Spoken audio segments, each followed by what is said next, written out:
So today, some of you guys have heard me talk last time, but for those of you that don't know, like I said, I'm here to talk about the kind of stuff that nobody will ever teach you in school or in university or anywhere else.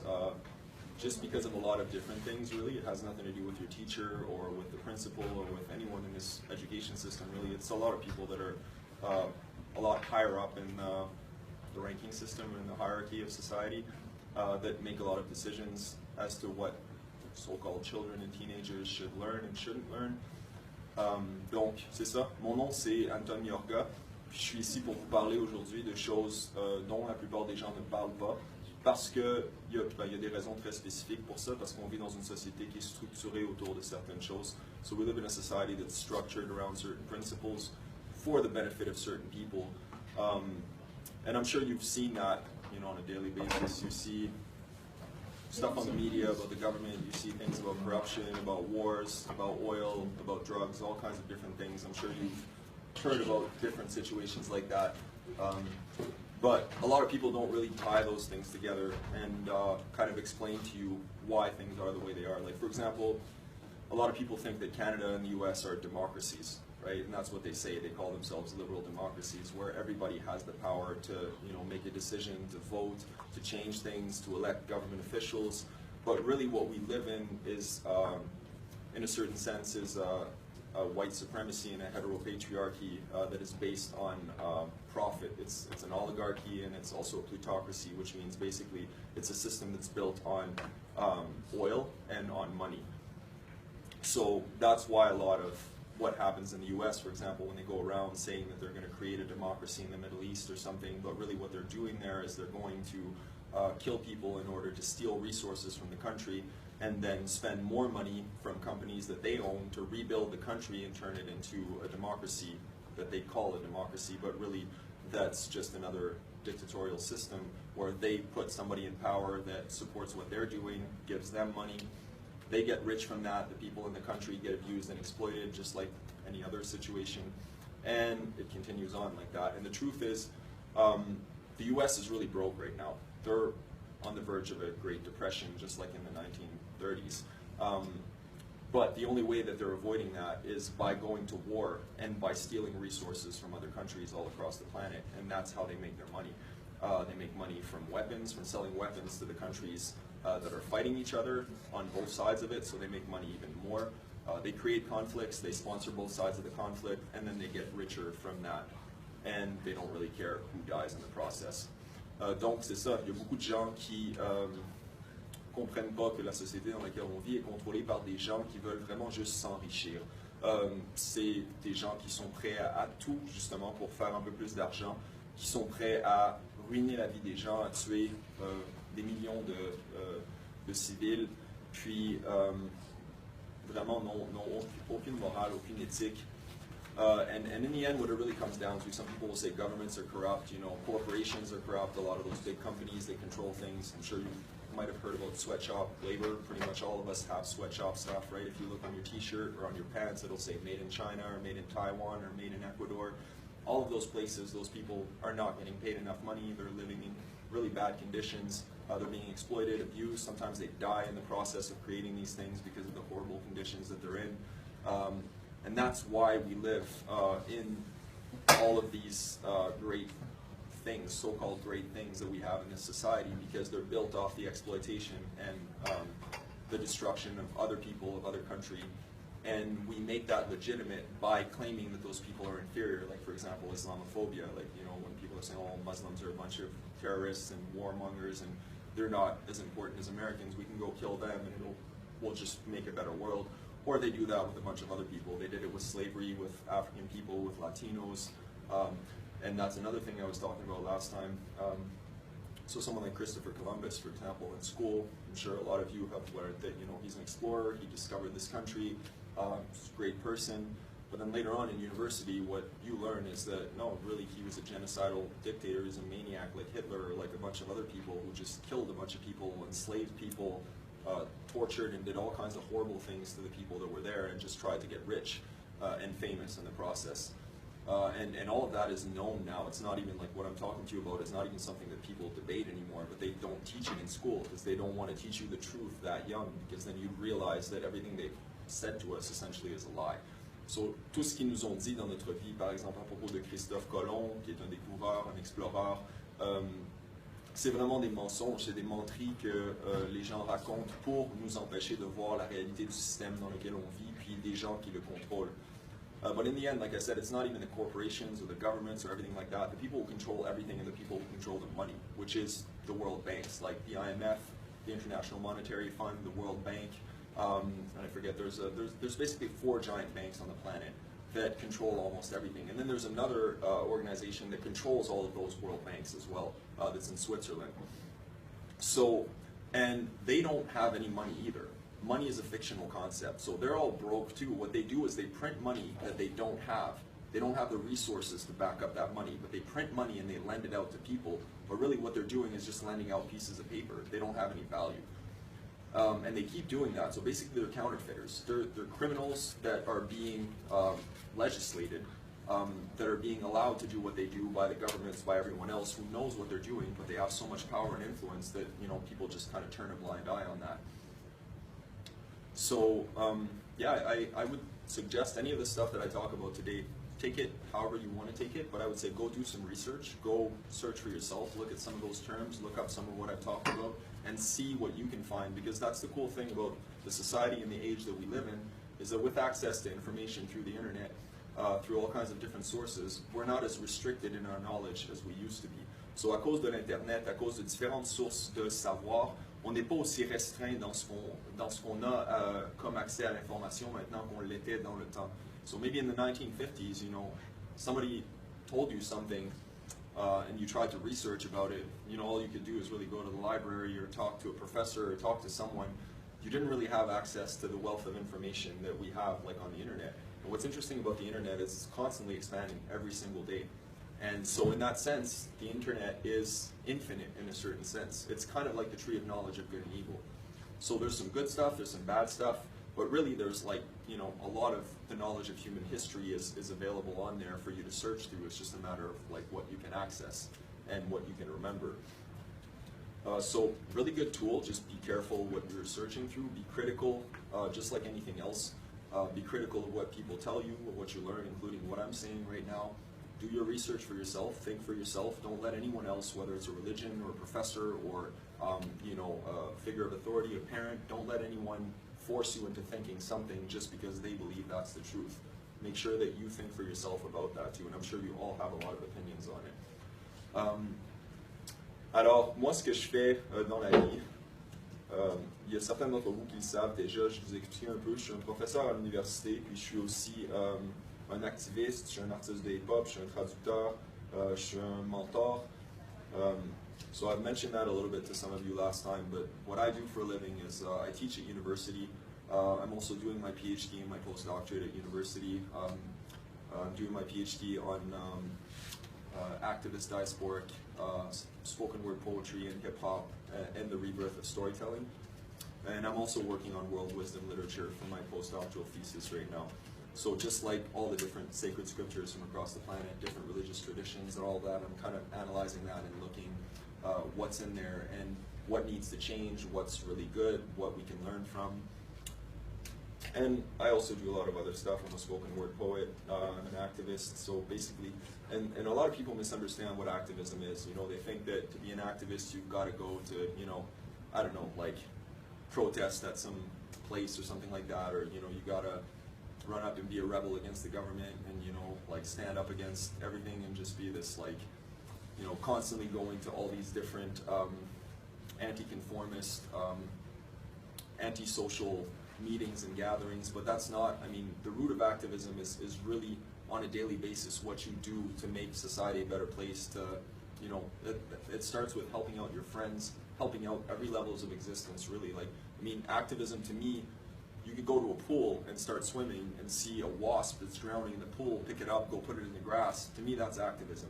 So, you know, you could see a dog that's freezing outside or something and that's like roaming around, and you know, go hang out with it someplace that's a little bit warmer and like pet it for a while, maybe offer it a bit of food that you have left over in your bag, that's a form of activism. Helping out some old lady with some groceries, that's activism. Helping out a friend that's really depressed, that's sad, and you can, you know, talk to them, make them feel better, that's activism. So as kids, like, or sorry, I should say as teenagers, there's a lot of stuff that, you know, you probably don't have access to. It's not like you can go to an Amnesty International meeting every week, or you can start going, changing stuff, but you still do have a lot of power to do things. And the more you talk about those kind of things and do things that change society and that think and challenge, you know, certain concepts in society, the more power you will have, because people will be like, wow, that's crazy. I didn't realize that, you know, that teenager had that much stuff to say about things, or was that aware of what was going on. And that's what we forget, is that, you know, as teenagers or as students in a school, you're not just students, you're teachers as well. And your teacher's not just a teacher, she's a student as well, and she was my student. So, and I'm a student too, just like I'm a teacher. So I'm studying and I'm teaching at the same time. And there's that balance. And a lot of teachers don't recognize that sometimes. They, you know, treat you like you're constantly a student. They teach you everything, you learn everything, you don't have anything to teach, but we all have things to learn from each other. So, another thing I wanted to talk about, so ce que j'ai commencé à faire comme organisation l'année dernière, ça fait 1 an et demi environ que j'ai commencé ça, ça s'appelle Mutant Akademy. Puis ce que j'ai créé en fait, c'est pour parler du genre de choses dont je parle présentement. So I created this organization last year with a couple of different friends that essentially is talking about the kind of stuff that I'm talking right now, and that's the reason why I'm here to talk to you about it today. And I just want you to remember that if it wasn't for your teacher, for Danielle, I wouldn't be here talking about these things right now. So keep that in mind in the future, and just remember that she wanted me to come here to talk about these things. So yeah, Mutant Academy, what it is, you guys know the X-Men, right? Yeah. So it's the same principle, but what I really believe is that, you know, it's not just a metaphor. What I'm trying to say with that is that we're all meant to be mutants. Like, we're all evolutionary humans. And I'm going to explain something today that, you know, a lot of people probably are not aware of. But, and again, some of you have heard this before because you were there last time. But, so, you know, a lot of people talk about the sixth sense as being this theoretical thing. You know, they're like, yeah, we've heard about telekinesis and telepathy and stuff like that, but that doesn't really exist. You know, or maybe there's like, you know, 100 people on the planet that can do that kind of stuff, but they're really strange and unusual and they're not normal humans. But the truth is, we all use that on a regular basis. So, chacun d'entre nous utilise des sens qui sont considérés comme extrasensoriels de façon régulière. On utilise ça de jour en jour, comme le sixième sens par exemple, comme ce que je venais de dire. Alors, so, to give you an example of that, so the idea of telekinesis, right? Like, basically what that means is far-off movement. So movement that's triggered without actually physically touching something, whether it's an object or a person or, you know, anything that's, you know, physically tangible. So basically what I'm doing right now, when you guys are reacting to that or not reacting or whatever you're doing, that's a form of telekinesis. Because if I wasn't saying these words in this particular order, if I wasn't talking at all right now, you'd be moving differently. So there's a direct relation between what's coming out of my mouth and what you're hearing and what you're actually reacting to, whether you're nodding or not moving or just kind of like unconsciously moving on your chair. All of that is related to that. That's a form of telekinesis. So it's not just like, say, oh, I'm going to move this bottle with my head right now. That's another form of telekinesis. A lot of people can't do that. But if we were taught in school that we could practice those kinds of things and we could train ourselves, then who knows, maybe in like, you know, 5 years, 10 years, maybe a bunch of people will be able to do that kind of stuff. And that's why, you know, a lot of monks across the planet, like Buddhist monks or something, can actually levitate, or they can do some crazy stuff. And if you look on YouTube, you'll probably find some funny videos too. I've seen one before of a monk that actually sparks up a bunch of sawdust in his mouth just from breathing. So that's pyrokinesis, basically, which means like creating fire from kinetic energy, which sounds completely crazy, right? That's some X-Men stuff, but people can actually do that. And the thing is, we could train to do that kind of stuff. It takes a lot of discipline and practice and perseverance, but that's just another form of you know, extrasensory perceptions. So another one is psychokinesis. So un autre, comme ça, comme je parlais de pyrokinésie, c'est de brûler quelque chose avec de l'énergie kinétique, puis des moines qui peuvent faire ce genre de choses-là. Mais aussi, il y a beaucoup d'autres perceptions comme la télékinésie, puis d'autres choses comme ça qu'on peut aussi utiliser de façon régulière. So another one, psychokinesis. I don't know if some of you have heard that, but basically what that means is mind or spirit manipulation.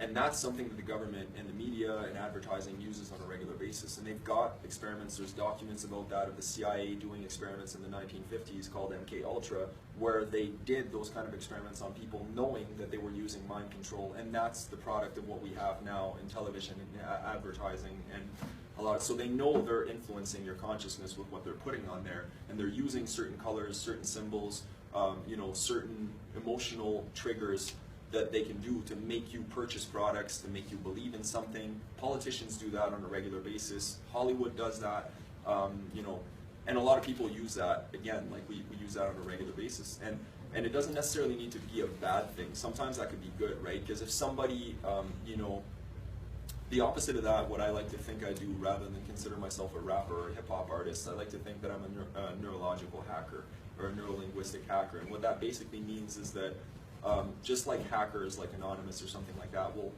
hack into computer programs and change the data.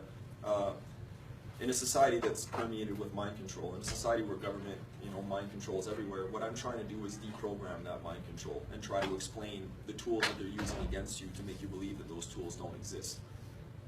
So, ça c'est une autre forme, mais aussi. And just remember that, like, what I'm saying right now, you all have that power. It's not even like you need to develop that. We're all doing that on a regular basis. Like, talking to someone, convincing them in an argument is a form of mind, not necessarily manipulation, but mind shift. If you change somebody's mind, that's psychokinesis. So if you talk to someone, they have a particular perspective, but by the end of the conversation, they're like, oh, I see what you're saying. I agree with you now. That's psychokinesis. And then pathokinesis, which is controlling or manipulating or shifting emotions. And again, I'm sure all of you have done that on a regular basis. You get into an argument with someone, you start yelling at them, or you say something really nice to someone who's really depressed, you change their mood, you change their emotions. That's pathokinesis. So we all do that stuff on a regular basis. All of us have sixth sense, and some of these abilities I'm talking about are way beyond sixth sense. Like, those are like, again, nobody's really mapped that out properly, but some of those to me are like, whether it's 8th or like 13th or 15th, I think we have unlimited senses. It's just a matter of human evolution and us understanding these perceptions. So, comme je disais, on a d'autres choses comme la psychokinésie, la pathokinésie, le contrôle du cerveau, le contrôle de l'esprit, le contrôle des émotions, puis on fait ça de façon régulière. On utilise ça dans toutes nos interactions avec les gens, quand on parle à quelqu'un, quand on les convainc, quand on argumente avec quelqu'un, quand on est frustré, quand on est content, on utilise ça, oui, de façon journalière.